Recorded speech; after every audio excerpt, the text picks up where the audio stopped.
జై శ్రీరామ్. శ్రీ శ్రీ వీరభద్రస్వామి వారి వార్షికోత్సవం సంబరాలు దొంతమూరు గ్రామంలో మారుమోగుతూ ఉన్నాయి. కులదేవుడైన వీరభద్రస్వామి వారి ఆశీస్సులు పొందేందుకు ఈ కార్యక్రమంలో పాల్గొన్న వేలాది మంది భక్తులు. అందరికీ నమస్కారం. నేను మీ వీరబాబు. మీరు చూస్తున్నారు ఎస్వి యూట్యూబ్ ఛానల్. మన ఛానల్లో ఈరోజు వీరభద్రస్వామి వారి వార్షికోత్సవం సంబరాలు చూడబోతున్నాము. చూశారు కదా, దొంతమూరు గ్రామంలో చిలకమ్మ గారి గద్దె. ఈ గద్దె తెలియని వారంటూ ఎవరూ ఉండరు. ఈ వీరన్నబాబు గద్దె అనేది కులదైవానికి సంబంధించిందనమాట. అంటే మన పరమేశ్వరుడు అంశ అయిన వీరభద్రస్వామి వారి స్వరూపాన్ని మనం కులదైవంగా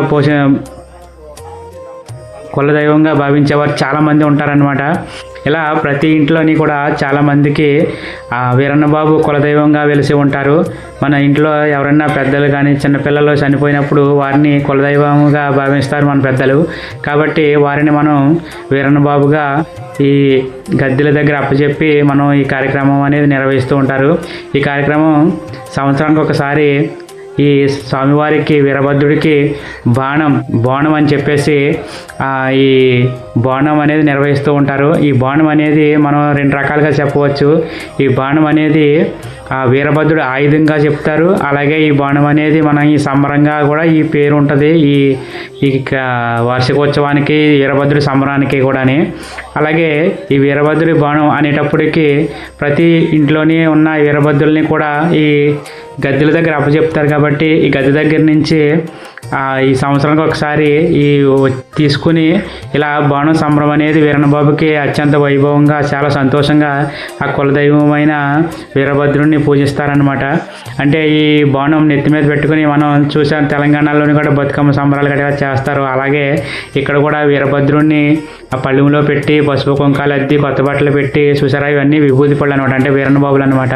ఈ వీరన్నబాబులు కూడా ఎవరో వీరన్నబాబుని వారు తీసుకుని ఒక ఇత్తడి పళ్ళెంలో పెట్టుకుని పూలు, పళ్ళు, అలాగే కొత్త బట్టలు, బియ్యం, నైవేద్యాలు అన్నీ కూడా సమర్పించి ధూపదీప నైవేద్యాలతో పూజ చేసి అప్పుడు తల మీద ధరిస్తారనమాట.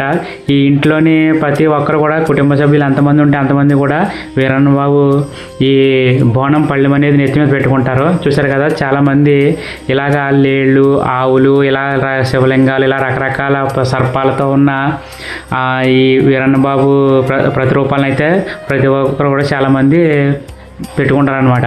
అలా చేయడం వల్ల వాళ్ళ కులదైవం ఆశీస్సులు వాళ్ళకి ఉన్నాయని చెప్పేసి దృఢమైన నమ్మకంతో ప్రతి హిందువు కూడా ఉంటాడనమాట. అందుకే ఈ కార్యక్రమం వచ్చినప్పుడు చూసారుగా, ఇందులోని కుల మత భేదాలు ఏమీ ఉండవు. మొత్తం అందరూ కూడా పాల్గొంటారనమాట.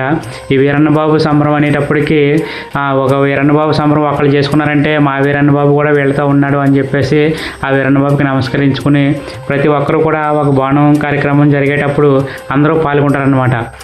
మనం దైవ కార్యక్రమాలు ఏమైనా సరే చేసుకునేటప్పుడు ఇంకా వాళ్ళు వీళ్ళు అనేది ఏముండదు. ఎవరు పిలిచారు పిలవలేదు అని చెప్పి కూడా మనం ఎవరిని కూడా వంక పెట్టుకునే అవసరం ఉండదన్నమాట దైవ కార్యక్రమానికి దేనికైనా సరే. అందుకే మన సనాతన ధర్మంలో నుంచి ఎప్పుడూ ఒకే మాట ఉంటుంది. మన భారతదేశం అంటేనే హిందూ దేశం, హిందువులందరం బంధువులు అని చెప్పేసి మన దృఢమైన నమ్మకంతో, సంకల్పంతో ముందుకు నడుస్తూ ఉంటాం అన్నమాట. హిందువులందరం బంధువులు అన్నప్పుడు దైవ కార్యక్రమం ఏది జరిగినా సరే ప్రతి ఒక్కరు కూడా ఈ కార్యక్రమంలో పాల్గొనవచ్చు. ఈ చిలకమ్మ గారి గద్దె అనేది సుమారు 47 సంవత్సరాల నుంచి ఆవిడ నిర్వహించుకుంటూ వచ్చారు. వీరభద్రుడిని పూజించుకుంటూ వచ్చారు. ఈ సంవత్సరం పోయిన 2 సంవత్సరాలు బట్టి ఆవిడ స్వర్గస్థులైన కారణంగా వారి అబ్బాయి అయిన శ్రీను గారు ఈ గద్దెను నడుపుతూ ఉన్నారు. అలాగే వీరన్నబాబు సంబరాలు ఇంకా అంగరంగ వైభవంగా నిర్వహిస్తూ ఉన్నారు. ఈ కార్యక్రమంలో ప్రతి సంవత్సరం కూడా ఈ భక్తులు ఇక్కడికి వీరన్నబాబుని అప్పచెప్పిన వారు అందరూ కూడా వచ్చి ఈ వీరన్నబాబు సంబరం అనేది చేసుకుంటారనమాట. వాళ్ళకి ఏమన్నా ఇబ్బందులుండి, అడ్లుండి, అలాగా ఏదన్నా సూతకాలు అలాంటివి అన్నీ ఉంటే ఆగుతారు. తర్వాత ప్రత్యేకించి కూడా మళ్ళీ చాలామంది అలా బోనం పోసుకోవడం కూడా జరుగుతుంది. అయితే ప్రతి సంవత్సరం కూడా ఎలాగా బోనం పోస్తారు కాబట్టి గద్దె నిర్వహించేవారు. ఆ కార్యక్రమంలో మనం వాళ్ళు చేసినప్పుడు మనం వెళ్ళి ఆ కార్యక్రమంలో పాల్గొని ఆ వీరన్నబాబు సేవ చేసుకోవడం చేసుకోవడం చాలా ఉత్తమం అనమాట. అది కూడా చాలా సాంప్రదాయంగా చూశారు కదా. ప్రతి ఒక్కరు కూడా ఇంట్లో సభ్యులు అందరూ కూడా వచ్చారు. ఈ పళ్ళన్నీ ప్రతి ఒక్కరూ ఎత్తుకుంటారు అనమాట. అందులో ఉన్న చిన్నపిల్లలు, పెద్దలు, ఇంకా అందరూ కూడా, ఇంకా ఇంట్లో ఎవరంతే ఎంతమంది ఉన్నారో ఈ కార్యక్రమం దగ్గరికి వచ్చిన వారందరూ కూడా వాళ్ళ ఇంటి కులదేవుడినే కాదండి, ఇంకొక వేరే ఎవరి ఇంటి కులదేవుడిని అయినా సరే వాళ్ళ వీరన్న బాబుగానే భావించి ఎత్తుకుంటారు అనమాట. చూసారు కదా, మంచి డప్పుల సౌండ్లు. మళ్ళీ వీరభద్రుడు అంటే చాలా ఉగ్ర రూపుడు అనమాట, మామూలుగా ఉండదు. ఆయన తాండవం ఎత్తేనే ఇంకా మనం నిలబడలేము, అంతలా ఉంటుంది. ఈ కార్యక్రమానికి స్టార్టింగే ఎత్తుకునేటప్పుడే అచ్చరబ అంటూ మొదలెడతారనమాట. ఆ పదం అంటేనే వీరభద్రుడికి చాలా ఇష్టం. ఆ స్వామి ఉగ్ర రూపం ఇంకా అచ్చరబ అంటూ ఇంకా చెరబదాడుకుంటూ వచ్చేస్తారనమాట. ఇంకా దుష్టుడు పాపుడు ఎవడన్నా అడ్డం వచ్చాడా వేసుకుంటూ వెళ్ళిపోతారనమాట. అలా చేసిన సంగ్రామమే మన ద్రాక్షారామంలో జరిగిన చాలా మహిమాన్వితమైన కథ అనమాట. అది మనం అందరం కూడా చాలామంది తెలిసే ఉంటుంది, ప్రతి ఒక్కరికి కూడా దక్షయజ్ఞం అని చెప్పేసి. దక్షయజ్ఞంలో ఆ పరమేశ్వరుణ్ణి కేకేయకుండా చేసే యజ్ఞాన్ని శివుడు సహించాడేమో కానీ తన భార్య అయిన పార్వతీమాత కూతురే ఆవిడే సహించలేకపోయి దగ్గరికి వెళ్ళి, నాన్నగారు మీరు చేసేది తప్పు అని చెప్తే ఆయన ఒప్పుకోకపోగా ఆడిదేవుడేటి ఇలాగని చెప్పేసి ఎట్టమోనట్టు మాట్లాడేది ఆ కోపం తెప్పించి, అయితే నేను ఇలాంటి తండ్రికి పుట్టానా, నేను ఎంత అహంకారుడైన తండ్రికి పుట్టానా, నేను ఎంత ఎలాంటి మనిషా అని చెప్పేసి, ఎలాంటి మనిషికి పుట్టినా నేను శివుడికి భార్య ఎలాగవుతాను, నేను ఆయన ముఖం చూడలేను అని చెప్పేసి ఆవిడ వెంటనే అక్కడ భస్మం అయిపోయింది అనమాట. అగ్గికి ఆగుతూ అయిపోయింది. అలా ఆగుతూ అయిపోయినప్పుడు ఈ విషయం తెలిసిన పరమేశ్వరుడు కోపంతో రగిలిపోతుండగా ఆయన కోపం నుంచి ఆవిర్భవించిన ఒక శక్తిమంతుడే ఈ వీరభద్రుడు అనమాట. ఈ వీరభద్రుడు రాగానే ఏం చేయమంటారని అడగగానే ఇలాగా జరిగిందని చెప్తే ఆ వీరభద్రుడు వెళ్ళి దక్షయజ్ఞాన్ని మొత్తం ధ్వంసం చేయడం అనమాట. అచ్చరబ అంటూ శుభ్రం చెరబాడుకుంటూ వెళ్ళిపోయి మొత్తం అందరినీ తెగేసి పడేసాడు అనమాట.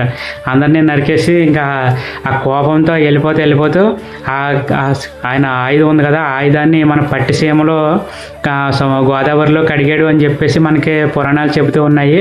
అందుకే పట్టిసీమని ఆయుధం పేరే పట్టిసీమ అన్నమాట. అందుకే అక్కడ వీరభద్ర స్వామి మనం ప్రతి శివరాత్రిని వెళ్ళి దర్శించుకుంటాము. చూశారు కదా, అలా అంతా కోపంతో ఉన్న వీరభద్రుడిని మనం శాంతపరచాలంటే పరచలేము. కాబట్టి ఈ అచ్చరబ అనే మంత్రం లాంటిది ఈ మాట అనేది పవర్ఫుల్ అనమాట. అందుకని చెప్పేసి ఈ మాటని వాడతారు. అలాగే డప్పుల సౌండ్ వింటే ఆ స్వామికి చాలా సరదా చేసేస్తుంది అనమాట. ఇంకా డప్పుల సౌండ్ విన్నారంటే ఆ స్వామి అనుభవంలో ఉన్నవాళ్ళు కానీ ఆ స్వామి నుంచి ఎప్పుడు కూడా వీరభద్రుడిని ప్రేమగా చూసుకునే వారికి కానీ వెంటనే వీరభద్రుడు ఒంటి మీదకి వచ్చేస్తాడనమాట. వచ్చేస్తే ఇంకా పూనకం అంటాం కదా, ఆ టైప్ అనమాట. పూనకం వచ్చేసి ఇంకా అచ్చారబ అంటూ ఎగురుతారనమాట. చూసారు కదా ఎంత జనం ఉన్నారో. ఈ డప్పుల సౌండ్ దొంతమూరు గ్రామం అంతా వీధులన్నీ కూడా చాలా రంగరంగ వైభవంగా ఆ వీరభద్రులతో చూడండి మొత్తం ఎంతమంది జనం ఉన్నారో. మొత్తం ఒక 2000 మంది పైనే ఉంటారనమాట. ఇంతమందితో మొత్తం ఊరంతా ఊరేగించిన తర్వాత శమివృక్షం దగ్గరికి తీసుకెళ్తారు.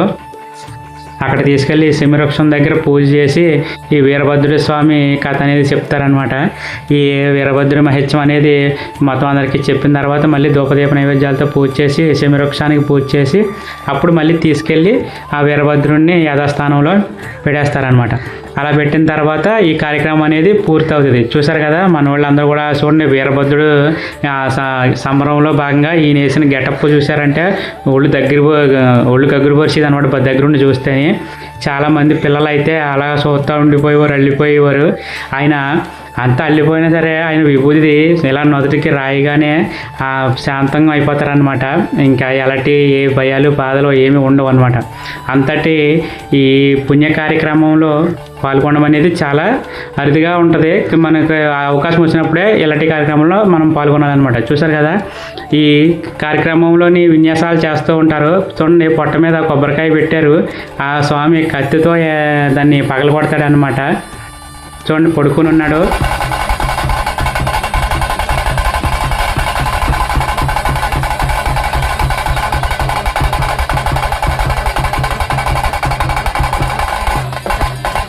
అచ్చరవా చూసారా, సూపర్గా భలే వేశారు. ఇలాంటి కార్యక్రమాలు చాలా చేస్తూ ఉంటారు. మనం ఇంకా వీడియో తీయడానికి అంత అవకాశం ఇవ్వలేదు, అంతే ఎక్కువ జనం ఉండడం వల్ల. ఇంకా మా వీరన్న బాబు కూడా ఉన్నాడు కదా, వీరన్న బాబు ఉన్న నేను వీరభద్రుడిని తల మీద పెట్టుకోవడం కోసమని నేను చెప్పేసి వీడియో ఆపేసాను అనమాట. కొన్ని దిక్కులను అయితేనే చూశారు కదా, ఇలా మొత్తం ఈదుల్లో కనపడినప్పుడు వాళ్ళు వీరభద్రుల కోసమని వచ్చి దండం పెట్టుకుని ఆ స్వామివారి చేత విభూది బొట్టు పెట్టించుకుని ఈ గ్రామస్తులు అందరూ కూడా స్వామివారి ఆశీస్సులు పొందుతూ ఉంటారు. చూడండి చాలా బాగా ఈ కార్యక్రమాన్ని నిర్వహించారు. ఇలా ప్రతి సంవత్సరం కూడా నిర్వహిస్తారు. చూడండి కొబ్బరికాయలు కాళ్ళలోకి ఎగరేసి కత్తితో నరికాడు స్వామి. కొబ్బరికాయని చూడండి పైన ఎగరేశారు, కత్తితో ఒక్కో దెబ్బకి వేసాడు అనమాట. చూసారా, ఇలా ఇంకా నేనే ఎత్తుకున్నాను వీరన్న బాబుని, మా అన్నయ్య అనమాట. మొత్తం అందరం పాల్గొన్నారు ఇందులోని. ప్రతి ఒక్కరు కూడా ప్రతి ఇంట్లోని కుటుంబ సభ్యులు అందరూ కూడా వీరభద్ర సంబరం అనేటప్పటికీ అందరూ వస్తారు. మీరు ఎప్పుడైనా సరే వీరభద్ర సంబరాలు మీ ఇంట్లో జరిగినప్పుడు కుటుంబ సభ్యులు వాళ్ళు మాట్లాడినా మాట్లాడకపోయినా ఎటువంటి స్థితిలో ఉన్నా సరే మీరు దైవ కార్యక్రమాలు అన్నప్పుడు కుటుంబ సభ్యుల్ని పక్కన పెట్టకండి. మీరు అలా పెట్టడం వల్ల ఎప్పటికీ అలా దూరంగానే ఉండిపోతారు. వాళ్ళు మీరు పిల్లలు ఏదన్నా బాధ మటుకి వాళ్ళకి ఎప్పుడు ఉండిపోద్ది అనమాట. ఎందుకంటే ఈ కార్యక్రమాన్ని వాళ్ళు ఎప్పటికప్పుడు చూస్తారు కదా, చూసినప్పుడు వాళ్ళు ఏమనుకుంటారు, మనం వెళ్ళలేదు ఈ కార్యక్రమానికి, మనల్ని కేకేయలేదు, అలా ఏదో ఆ గొడవ అయిందని మనసులో పెట్టేసుకున్నారు, ఇలా అనుకుంటారనమాట. కాబట్టి తప్పో ఒప్పో ఏదైనా సరే కుటుంబ సభ్యులతో షేర్ చేసుకున్నామంటే అది అక్కడితో తీరిపోతుంది. లేదనుకోండి అలాగా ఎవరి మనసులో వాళ్ళకి అలా బాధ పెరుగుతూ ఉంటుంది అనమాట. ఇలా దైవ కార్యక్రమాలు జరిగేటప్పుడు కూడా ప్రతి ఒక్కరు కూడా పాల్గొన్నారు. చూడండి లైన్ ఎంత దూరం ఉందో, రోడ్డు మీదకి వెళ్ళిపోయింది అనమాట. జనం ఈ సంవత్సరం చాలా బాగా వచ్చారు. ఈ కార్యక్రమం ఎప్పుడు కూడా ప్రతి సంవత్సరం కూడా అంతకంత పెంచుకుంటూ బాగా వైభవంగా జరుగుతుంది. ఎందుకంటే హిందువుల్లో ఉన్న సంకల్పం అన్నమాట, దృఢ సంకల్పం ఇది, వాళ్ళకున్న విశ్వాసం. అలాగే ఈ కార్యక్రమం పట్ల ప్రతి ఒక్కరికి కూడా అవగాహన ఉండాలి. మీ పిల్లల్ని అలాగే మీకు తెలియని వారిని అందరినీ కూడా ఇందులో పాల్గొనేలా చేసుకుని ఇలాంటి కార్యక్రమాలని వాళ్ళకి తెలిసేలా చేస్తూ ఉండాలన్నమాట. ఇలా మీరు చేయకపోతే రేపు పొద్దున్న రోజుని వాళ్ళకి ఏమీ తెలియకపోతే ఇదంతా ఏదో కథ, ఏదో వాళ్ళు చేసేవారు మనం చేస్తామా, ఇలాంటి ఆలోచనలతో పిల్లలు ఉండిపోతారు. కాబట్టి ఇలా ఉండిపోకుండా ప్రతి కార్యక్రమంలోని కూడా పిల్లల్ని ఇన్వాల్వ్ చేసుకుంటూ వాళ్ళని ఎక్కడున్నా సరే తీసుకొచ్చి అలాంటి కార్యక్రమాల్లో నిర్వహించాలన్నమాట. అలా ఉన్నప్పుడు వాళ్ళకి కూడా అవగాహన ఉంటుంది. తర్వాత మనం లేకపోయినా వాళ్ళు చేసుకోగలుగుతారు. ప్రతి కార్యక్రమాన్ని కూడా మనం ఎక్కడిదక్కడ ఆఫ్ చేసేయకూడదు. ఏదో నేను ఇలా ఉన్నాను, నా పిల్లలు అలా ఉన్నారో, ఇలాంటి మాటలన్నీ పక్కన పెట్టుకుని దైవ కార్యక్రమాలు జరిగినప్పుడు ఇంట్లో పండుగ ఏది జరిగినా సరే ప్రతి ఒక్కరిని కేకేసుకుని ప్రతిదీ కూడా మనం పిల్లలతో సంప్రదించుకోవాలి, దగ్గర కూర్చోబెట్టుకోవాలి, ప్రేమతో వాళ్ళకి అన్నీ చెప్పుకోవాలి. అన్నీ చెప్పుకోవడం వల్ల వాళ్ళకే అన్నీ తెలుస్తాయి అన్నమాట. వాళ్ళని మనం ఏదన్నా చిన్న మాటకే కోపమించుకుని దూరం పెట్టేసుకోవడం, మళ్ళీ ఇంకా అలాగే వీళ్ళు ఇలాగే అని చెప్పేసి మనం అలా పక్కకి వదిలేయడం, ఇలాంటివి చేసామనుకోండి అంతకంతా దూరాలు పెరిగిపోతూ ఉంటాయి. మనం అవన్నీ దగ్గరగా ఉండాలి. కుటుంబం అంతా కలిసి ఉండాలి అని అంటేనే మనం ప్రేమతో ఉండాలి అందరితోని కూడా.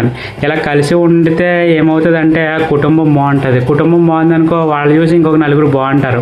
అలాగే మనం ఒక కుటుంబం అనుకుంటాం, మన కుటుంబం బాగుందని మనం ఎలా అనుకుంటామో మిగతా కుటుంబాలు బాగుంటాయని కూడా వాళ్ళు అలాగే అనుకుంటారు. కాబట్టి అలాగే అందరూ బాగుంటారు. అప్పుడు అందరూ బాగున్నారంటే దేశం కూడా బాగుంటుంది అనమాట. అందుకని ఇలాంటి కార్యక్రమాలు జరిగినప్పుడు కానీ, ఏదైనా సంబరాలు జరిగినప్పుడు కానీ, ఏది జరిగినా సరే మనం ఇందులో పాల్గొనాలన్నమాట. చూడండి జమ్మి చెట్టుకి తోరణం పోస్తున్నారనమాట దారాలతోని. చూడండి పెద్ద తోరణం ముగ్గురు కలిపి పోతున్నారు. ఇలా తోరణం పోసి దానికి పసుపు రాసి పసుపు కొమ్మ కట్టి సెమి వృక్షానికి చుట్టి కడతారనమాట. అలా కంకణం కడతారనమాట. అలా కంకణం కట్టిన తర్వాత అప్పుడు స్వామివారికి ఆ చెమి వృక్షానికి మొదట్లోని పాలు పోసి నీళ్లు పోసి నైవేద్యం పెట్టి దూపదీప నైవేద్యాలు పెట్టి అప్పుడు మనకి వీరభద్రుడి కథ అనేది చెప్తారు. అది చెప్పిన తర్వాత ఈ కార్యక్రమం పూర్తవుద్ది అనమాట. అంతేకాదండి, ఈ శ్రీ శ్రీ వీరభద్రస్వామి వారి 47వ వార్షికోత్సవం సందర్భంగా ప్రతి సంవత్సరం పెడతారు. అలాగే ఈ సంవత్సరం కూడా ఈ గద్దెకి సంబంధించిన మన శ్రీని గారు ఈ అన్నదాన కార్యక్రమం కూడా నిర్వహించారు. మొత్తం అందరికీ కూడా ఇక్కడ మొత్తం అందరూ పొద్దునుంచి ఉపవాసాలతో ఉంటారు. ఈ కార్యక్రమంలో పాల్గొన్న అందరికీ కూడా ఇక్కడ అన్నదాన కార్యక్రమం అనేది నిర్వహించారనమాట. ఈ కార్యక్రమం అయిపోయిన తర్వాత మళ్ళీ భోజన కార్యక్రమం ఉంటుంది. అక్కడ అందరూ కూడా భోజనాలు చేసి అప్పుడు ఎవరింటికి వాళ్ళు వెళ్ళొచ్చు అనమాట. అలాగే వీరభద్రస్వామి ఆశీస్సులు అందరూ పొందారని కోరుకుంటున్నాము. అలాగే మీ ఊర్లో కూడా ఇలాంటి బాణం అలాగే వీరభద్రస్వామి సంబరాలు జరిగినప్పుడు తప్పకుండా పాల్గొనండి. ఆ వీరన్న స్వామి అనుగ్రహానికి అందరూ పాత్రలు అవుతారని కోరుతున్నాము. హర హర మహాదేవ శంభో శంకర. చూడండి, శమీవృక్షం దగ్గర చాలా జనంకు చుట్టూ ఉండిపోయారనమాట. చుట్టూరు వచ్చిన జనం అందరూ కూడా బరకాలు వేశారు. కూర్చొని వీరభద్రుడిని ఆ పళ్ళాల్లోని ఉన్న వీరభద్రుడిని పూజిస్తూ ఉన్నారు. చూసారా, దారాలు పోసారు కదా, అవి చుట్టూరు కట్టారనమాట. కట్టిన తర్వాత ఇలాగ పాలు పోసి నీళ్ళు పోస్తారు. ఇలా ఈ వృక్షాన్ని పూజించడం అనేది చాలా మంచిదండి. ఈ వృక్షం అనేది దీనికి ఒక మంత్రం కూడా చెప్తారు చుట్టూ తిరిగేటప్పుడు. నాకు కొద్దిగా గుర్తుంది, చెప్తాను మీకు. అయితే ఇక చూసారు కదా, ఫారినర్స్ కూడా వచ్చారనమాట. వీళ్ళు ఎక్కడి నుంచో బయటికి నుంచి వెళ్తున్నారు. అంటే రాజమండ్రి ఇస్కాన్ టెంపుల్కి వచ్చారు వాళ్ళు. ఇస్కాన్ టెంపుల్ నుంచి దొంతమూరులో ఉన్న ఇస్కాన్ టెంపుల్కి సంబంధించిన గోశాల అనమాట. అక్కడికి వచ్చి అక్కడి నుంచి ఇక్కడ సంబరాన్ని చూసి వాళ్ళు ఆగిపోయి ఇందులో పాల్గొన్నారనమాట. చూసారు కదా, భోజన కార్యక్రమం నిర్వహించారు. చాలా అద్భుతంగా జరిగిందండి ఈ కార్యక్రమం అంతా కూడా. మీ అందరూ కూడా ఆ వీరభద్రుడి ఆశీస్సులు ఎప్పుడూ ఉండాలని చెప్పేసి కోరుకుంటూ హర హర మహాదేవ శంభో శంకర. వీడియో నచ్చితే లైక్ చేయండి, షేర్ చేయండి. అలాగే మీ బంధువులందరికీ కూడా ఇలాంటి వీడియోలు వచ్చినప్పుడు చూపిస్తూ ఉండండి. జై శ్రీరామ్.